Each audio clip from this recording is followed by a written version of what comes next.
Hey everybody, how are you today? This is your pal Boise, doing another daily sobriety vlog, and I'm wearing another rock and roll t-shirt. This one's the Hard Rock, of course, I love those. It's in Houston, and we used to have one in Houston, and after the pandemic, they closed it. This is my last remaining Houston shirt, and it's raggy. So my family like, why do you wear that? I'm like, it's my only Houstonian shirt, man. This was cool. And I remember one time I was downtown, and I went into the Hard Rock concert. It was right next to the music hall, the Bayou Music Center, and a lot of shopping and things, and the performing arts, hobby performing arts and things. And it's really a nice area. And just like everywhere else in the Hard Rock, it's in the activity of the tourist area and some real nice sights. And I don't know why they couldn't move money from one of their better restaurants to fill that in during the pandemic instead of just shut it down. But I was in there and taking pictures of the artifacts, which I love. And the lady, because I do it in all the restaurants I go to. And the lady's like, "Oh, you're from out of town enjoying this?" Like, actually, I live in Houston. I come here all the time, but I do this in all the other places. Like when I was at San Antonio, I'm taking pictures, and they see my excitement, and then the gal will take the camera and walk around and take pictures of me all over the place. And I'm excited by that. I'm a music fan, and I love it. And that'll be today's topic about sobriety, what I do. Anyways, I skipped past the opening thing here, the thing. Welcome. Today is Wednesday, May 13th. Lucky 13. I have been sober for 14,288 days. Just keeps building, almost as if every day brings another number, one higher. Yeah, it's called addition. 39, being sarcastic to myself, 39 years, 1 month and 10 days. One day I'll get this right. 469 months, 10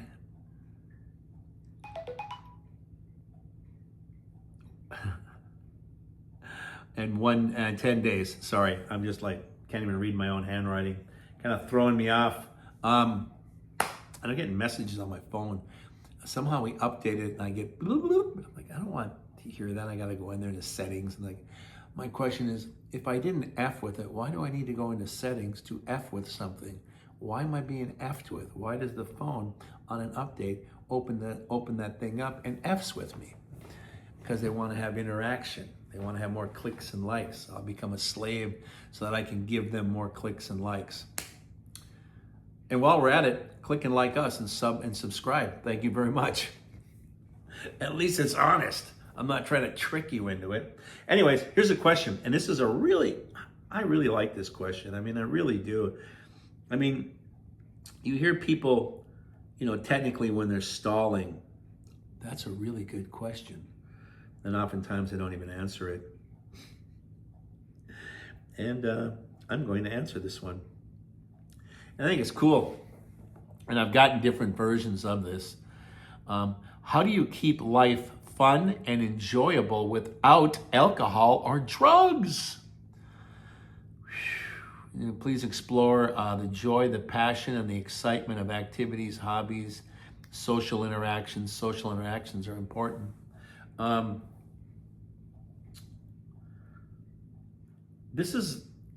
question is a misnomer, and it's what most people ask. I even asked it when I first became sober. How do you have fun without drugs? You gotta keep in mind, the interaction with people. When you take a drug, when you have a drink, it starts to deaden your emotions and your feelings. You literally don't feel anything. If you were upset, it could have been your grandma died, and you do a line of cocaine, and all of a sudden you're focused on, you're not worried about grandma anymore. It goes away, and it's self-medicating. Or a couple of drinks. I remember when I'd be bartending, and I remember Steve came in, one of my regulars. What's up, Steve? Oh, a goddamn old lady! Jesus Christ! I can't live with them. You can't live without them. God damn it! Just give me a Boilermaker. Boilermaker, just in case you don't know, Steve is drinking a beer and a shot of whiskey. All right, need another one, buddy? Yeah, I sure do. Give him his third one. So anyway, Steve, what's up with you and you talk this way because you're in a bar. You're in the bar. What's up with you and your old lady? What? F her, man. I don't give a shit. What's up? We got a game on tonight? Hey, Bob just came in. What's up, buddy? Come on over. I'll buy you one. He ain't feeling no pain about his wife whatsoever. Now he's engaging. Now, to be fair, if he got a little too drunk, he might come back again and be upset about his wife, and then he's crying in his beer. You see that too. You may have even experienced it. You may have even done it yourself. Guilty. It kills your feelings. But while you're doing it, even if you're not even aware of it, subconsciously you are self-medicating the pain, but you're not addressing the pain. You're not talking about the pain. You're not trying to process the pain. You're just deadening. It's just like you broke your foot and they give you a shot of Zydecaine or whatever the pain thing is to reduce it, and you don't feel anything from the knee down and everything is numb. That's self-medicating. However, if you did break your foot and you don't feel it, it's still not recommended that you go out dancing that night or go out for a nice walk. Take your dog out for a walk. You're gonna hurt it even more once the medication subsides. You're gonna feel even more pain. You're gonna feel more pain if you were just sitting with your foot down instead of having your foot up. And you're gonna feel the pain when it wears off, just like when your drug or alcohol wears off, and then you got a hangover on top of it, and you still have the existing pain that comes back. And just in case you didn't do anything effing stupid, you're still gonna feel that pain. But if you did something stupid while you were getting drunk or high, self-medicating from that pain, whatever asshole thing you did gets piled on top of that argument with your wife. And you just start, like Pink Floyd would say, you're building the wall. You're building the wall. And you notice in the rock opera concept of the wall, once you tear down the wall, anyone can get at you, your emotions. You're just a little person and they can just pick you clean because you've been hiding the whole time. Now you're exposed. So when you become sober, you're busy taking those walls down and exposing yourself. It's the same technique that a politician would do. You know, in case, like, let's say, they call it getting in front of the story. You want to say it before reporters report it. Here's the latest example. Say you're the first lady, and you don't want anyone to know that Jeffrey Epstein introduced you to your husband, and you actually were Jeffrey Epstein's girlfriend. You want to go out in front before this gets reported, so that people go, "Oh, they're just saying that to sell a book. She's already exposed herself with it." Jeffrey Epstein, I don't know Jeffrey Epstein. We go to lots of parties in New York City, and Jeffrey Epstein is there. We can't help it. You get photographed with people, but I do not know him and never been associated. And people who say that I am are liars. It's a witch hunt in the hooks. And then you see pictures of her and her husband, and Ghislaine Maxwell and Jeffrey Epstein, and she's like, I was just digging the music. I was not that I was leaning towards anybody. Pictures have 1,000 words, right? And when you can get out and just say a few words and think you can misdirect it, no. So being honest with yourself is the key. And if you are honest with yourself, you're not going to feel that you need to have drugs or alcohol to numb the situation. You're actually going to find partners, if you're like me, heterosexual, you find a woman, or vice versa. A woman finds a man, or a gay man finds another man, or a woman finds a your flavor of choice. I'm bisexual. I eat everything. Okay, I'll settle down. You're like a bumblebee in the in the park, going from flower to flower to flower to flower. But you know what you want, and you know what you desire, and you know what you're going for. It helps if you're not high as a kite and effed up and really reserved with your emotions, because after a while you're going to have to try to expose yourself to that person, and then you have to slowly reveal yourself, and that's what addiction keeps you from revealing. And as sobriety, you're already working on revealing it. So if you're a guy like me and you're pursuing a woman and she's got you and two other guys in the line and she really can't decide, one is fun and party and the other one, he's got money and he does stuff. This one I can sit and talk with. This is really a different change of pace. It's a selling point. That's how you work on your relationships. And it can be working relationships too. Sometimes people are just absolutely stunned that I've been sober for as long as I had been. Even over the course of years, when I was first opening up Applebee restaurants, just want to say off the top of my head, I think I was sober about 9 years. But even that was a selling point back then. And it only grew as my years piled up in sobriety, and then kind of became known for it. Became my calling card, became my stature in life. And when it came to deciding who can be trustworthy, I was always the forefront. I could work with another guy. I remember when I worked with him, I'm not going to say his name, but he was fun and he was outgoing like me. But he did have a little bit of a drinking problem. So there was in the course of the year, he wasn't there to open the store 3-4 times. And what does that matter?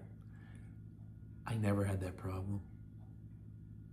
And if my car broke down, I would call and make sure someone got there to open it up. And then I got there and I made up for it.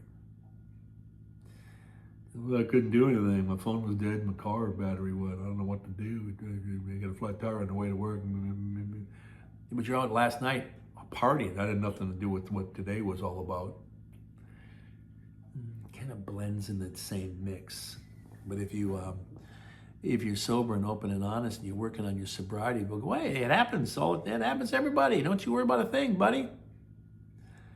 Why you let him get off the hook and you're on my ass so much with him? Because you go out and you drink, so I can't tell if the two are related even, you know? And it's that kind of thing. And it's a selling point. And it's a selling point when you're single and you're meeting people, you know? It's a selling point with your activities. And you can be excited by it because you're actually doing a good thing. You're delivering the goods. People are like, hey, this guy's trustworthy. I like him. He's funny. He's good. I have a good time with this guy. I like this guy. And people treat you like that. And then they see you again. They just build on top of that. After a while, you're just riding a nice wave and it just feels great. So if you're at a party and hey, you want to do an 8-ball? No, thanks. I don't play much pool either. Forget it.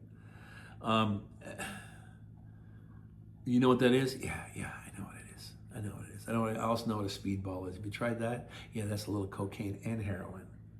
Yeah, don't try that.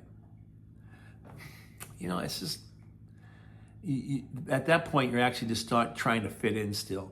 You don't have to fit in because you're making your own path. And everybody is in this great American culture where it's like, you want to make your own path, you want to be your own person, you want to be your own man, you're being your own woman, you're going to make a name for yourself. I'm going to pull myself up by my bootstraps and I'm going to walk tall. I'm going to be one heck of a cowboy here in Houston. I call it H-Town. Maybe you're walking around with a lot of cow shit on your boots and a lot of flies swarming around and you're like, people looking at you like, yeah, you don't have it quite together yet, Chief. I see what you're doing, but can I just stay upwind of you right now? You kind of stink. And so does your message. People will judge you accordingly. People are your mirror and how they react. Sometimes they do it in complete envy and jealousy, and you don't. But you wouldn't want to compare yourself to someone who's in competition with you. It's better to get new people, or just even a friend, because a friend might tell you the truth. Like, God, come on, what are you doing? What? You're sober, but you're not dealing with whatever because you seem kind of depressed and kind of slumpy, and I think you gained like 15 pounds. Are you okay? Those are the friends you need. That's the mirror. Not, oh yeah, it happens to everybody. You're all right. Go ahead. Cool. Now if I can just find one more of you bastards that will tell me it's great to do a 8-ball, let's go halves on me. Let's go do it. Because your brain will be looking for that. They're going to reject me. I'm going to feel bad. I haven't been sober long enough. I don't feel secure. I don't feel comfortable in my own skin. Oh my God, I feel like I'm going down the drain. You can just talk yourself into it. I just talked myself into it by doing that. You might be listening going, oh, that's a good idea. I feel like that's the way I sound when I'm getting ready to give up. We all do. We all feel like we're going to give up from time to time. It's only natural. Everything is natural except for the fact that when you start self-medicating, that's not natural. It's how you behave and how you react to people. That's what's natural. And that'll help you with the relationships. That'll help you with activities and hobbies. Oh yeah, have a hobby. My hobby, of course, is music. And I like to read. And now I'm doing things with sobriety and paying it forward, so I'm having a lot of fun with that. I really am. And the opportunity to meet a lot of incredible people that are freshly sober and doing their baby steps, and some that are been climbing the rungs of the ladder for a while, and some that 10, 20, 30 years sober. God bless them. A lot of times when I tell people when I'm driving that I'm 39 years sober, people say, God bless it, bless you. My husband is that's one the other night. My husband's been sober for 13 years. That's fantastic. He's gonna love hearing your story. You have a really great attitude. And my daughter, she's an addict. She's been off cocaine for 5 years. Yeah, me too, 39 years. God, I wish my family was here right now. This is my sister. Hey, how you doing? Yeah, her family, they're doing great. Well, tell them I think they're doing great. And if they were here, I'd love to see them. Like and subscribe and follow us, and they can drop comments and they can eventually meet me, but it's more important you meet the people in the community and the people that are adding stuff down below in the comments. Those are the people that you want to link up with and talk with, especially if they've been sober 5 years, so have you. And you're relatively close in sobriety age, you can really find a lot in common. But you can find a lot in common with everybody. But sometimes I have to stop what I'm doing and try to remember, go back in time what it was when I was that age. And I use music as what year was that? And I could use music as a time portal. Oh yeah, I remember I just got a treatment. I was just working this job, and it opens it all up. Otherwise, I wouldn't think of it at the top of my head. So it's a time travel for me. But then I can have absolute sympathy and empathy for where you're at, because I do remember what it was like. And when you're listening to me speak confidently of where I'm at right now, I would never want you to go, I'm never going to get like that. You're going to be exactly like that. It just comes with time and years, okay? You don't learn to play the piano after 3 lessons. It's just a lot of work and a lot of concentration and a lot of effort. And if that's your hobby, you're going to apply yourself. If that's the activity you enjoy, you're going to apply yourself. If that's how you socially interact, you're going to find a great time at a party. Oh, great, they got a piano. This is going to be fantastic. Everyone's going to gather around you. And playing the piano might be the hardest thing. Everything is hard and impossible until it becomes easy. But it's not like flicking a switch. Hey, the room is dark. Turn the light on. Oh, I can see. No. it's gradual. It just keeps going. It's just gradual. It just keeps going. It's gradual. You know, nothing is quick. Nothing is immediate. And everything takes time. Or as Ringo once said on one of his albums, time takes time. You gotta love that Liverpudlian wit. Wouldn't you say now? So, to recap, it's you. It's how you react. And if someone rejects you, I remember I was working at Applebee's. I think I was sober 5 years. Had a fry cook who liked to drink and proud of being a partier. Liked to hit on women, but he was so shallow that he's having a hell of a time. And it wasn't like he wasn't an ugly man. He was just a regular looking Joe. Nothing wrong with him. But he brought nothing extra because women didn't care for his bitter sarcasm. But he'd mock me being sober, you know, and a song would come on. And I love Tom Petty, and he's got that one song. You think you're gonna take her away with your money and your cocaine. You keep thinking that her mind's gonna change, but I can tell you everything is okay. She's gonna listen to her heart, gonna tell her what to do. She might need a lot of loving, but she don't need you.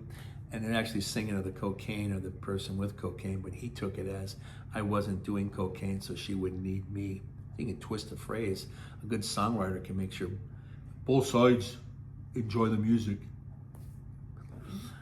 Good people on both sides. But the one who's doing the cocaine is not the good person. They're the one that needs help, and they might even think that they're the leader of the pack. They're the reason why the party is gathered around them.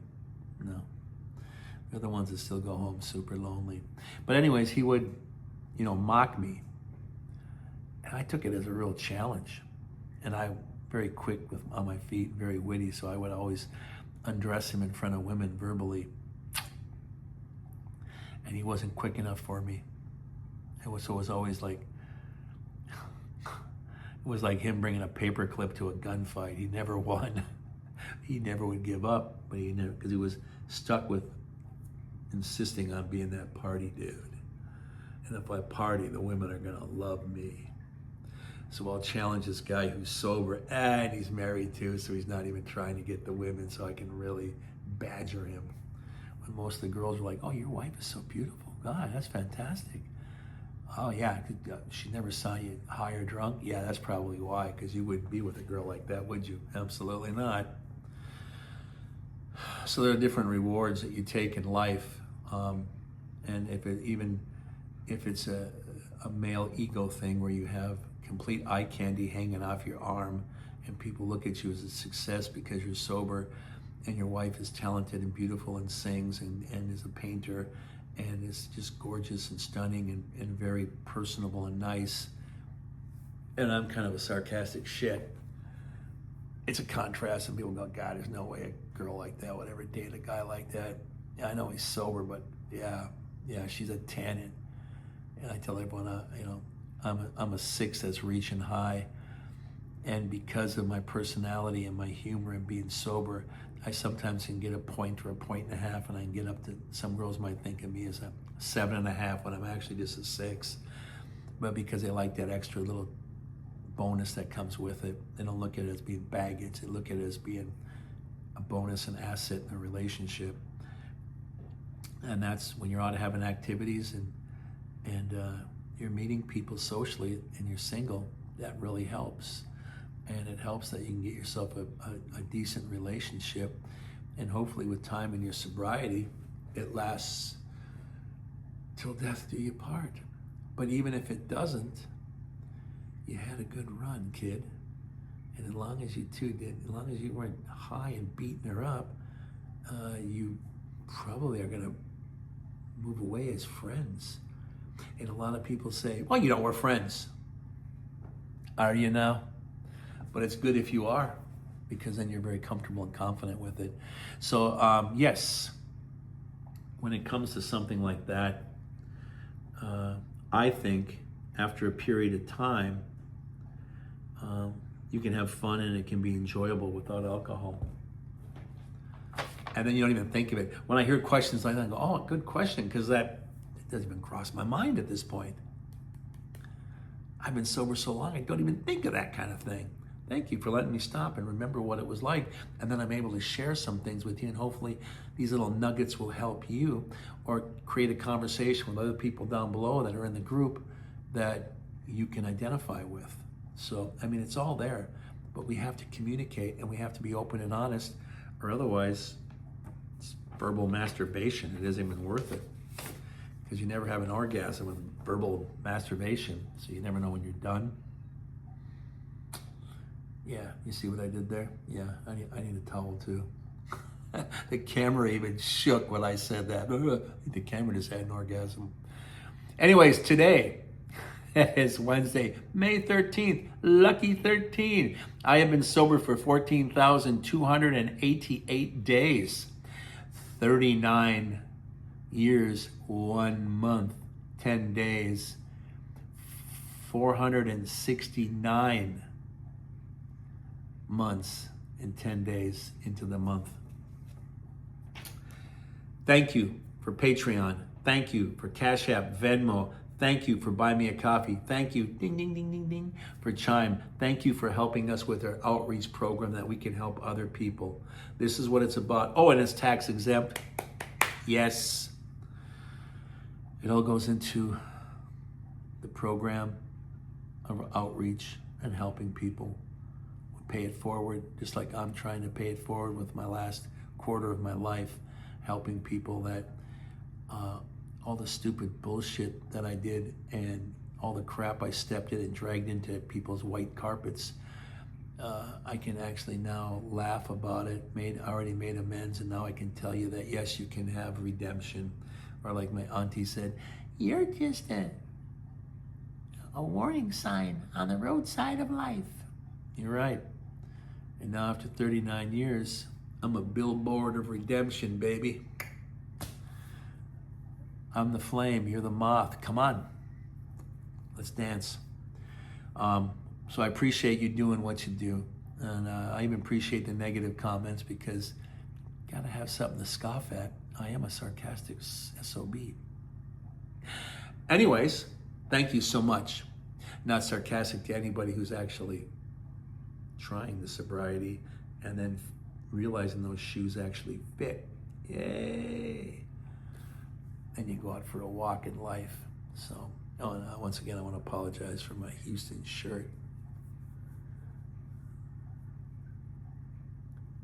But I'll see you on the next sobriety video blog. Thank you so much. In the words of Ringo, peace and love, everybody. Peace and love. I appreciate you. And I appreciate the time you spend with us and help in the community. And I appreciate the time that you spend on yourself, improving yourself, and being a sober individual. Love you for that. Thank you again. I'll see you on the next sobriety daily vlog. Thank you.